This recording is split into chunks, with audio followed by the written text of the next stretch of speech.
Should you get a mommy makeover? Take this quiz to find out. I'm Dr. Jonathan Kaplan, board-certified plastic surgeon and founder of Dr. Well. I know it's called a mommy makeover, but you actually don't have to be a mommy to get one. Without further ado, here are the questions. Question number 1, do you feel like you're overweight? This is a judgment-free zone, but this is the case for the vast majority of women who just gave birth to another human being. If your answer is yes, I would actually start you on a low-dose GLP-1 before surgery. As a plastic surgeon, I love offering GLP-1s as a first line before surgery because that can actually get you into a better position from a health perspective. Let's also remember that cosmetic surgery is real surgery. So if you're considered overweight and then you lose weight before surgery, you will dramatically reduce your risks associated with surgery. Because no matter what people want to say or believe, obesity can lead to more surgical complications intraoperatively and postoperatively, like blood clots in the leg traveling to the heart. Question number 2, do you have loose skin on your tummy? If the answer is yes, then you're a perfect candidate for a traditional tummy tuck, an extended tummy tuck, or a mini tummy tuck, all varying based on how much excess skin you have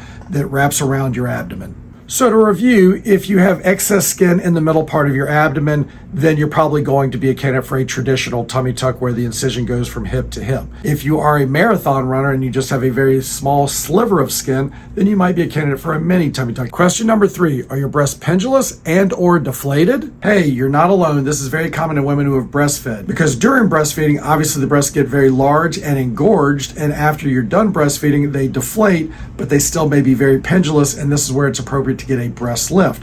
And if they're very deflated, that's where it's appropriate to get breast implants. So if they're pendulous, deflated, and ptotic or droopy, then that's where a breast augmentation with lift at the same time comes in. And question 4, do you have stubborn fat in new places? It's no mystery, your hormones just went on a roller coaster, but also it may be very genetic in that you're getting these fat deposits in places that you didn't have before, and no matter how much you work out, they may not ever go away unless you get liposuction as part of your tummy tuck to help with those contours. And Lipo 360, liposuction to the abdomen, flanks, and the upper and lower back, is naturally a part of a mommy makeover, and you have the choice of sucking out that fat and throwing it away, or you can take that fat and put it into the buttocks for more contoured buttock. Now, most people aren't looking to get the huge badonkadonk like they used to a few years ago.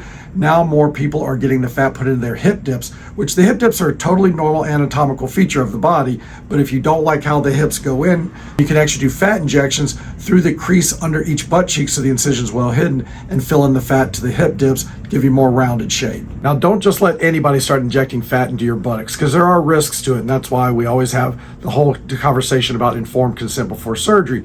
When it comes to fat injections to the buttocks, you want to make sure you have somebody that's injecting the fat underneath the skin but not below the muscle, because there's very large blood vessels that if you inject below the muscle, you could get into these blood vessels, the fat could go to the heart and kill somebody, called a fat embolism. And there's several ways that we make sure that we never inject below the muscle. One is we're always injecting in a way that's away from those major blood vessels. So even if we accidentally got into the muscle, which we don't, but even if we did, we would be making sure that we're injecting away from where those blood vessels are. So we're always injecting in an outward trajectory because those major blood vessels are in the midline down deep in the pelvis. So we're never injecting directly towards those major blood vessels down deep in the pelvis, always injecting outwards to the external part of the buttocks. And especially if you're doing fat injections to the hip dips, then you really can avoid that problem. So if you answered yes to any one of these questions and you want to get your pre-pregnancy body back, then a mommy makeover may be right for you. And one of the biggest benefits of a mommy maker that you're doing a breast procedure with a tummy procedure, you're doing it all at once, so you have one recovery. Now, if you want to get the best result, come see me, Dr. Jonathan Kaplan, at Pacific Heights Plastic Surgery in San Francisco.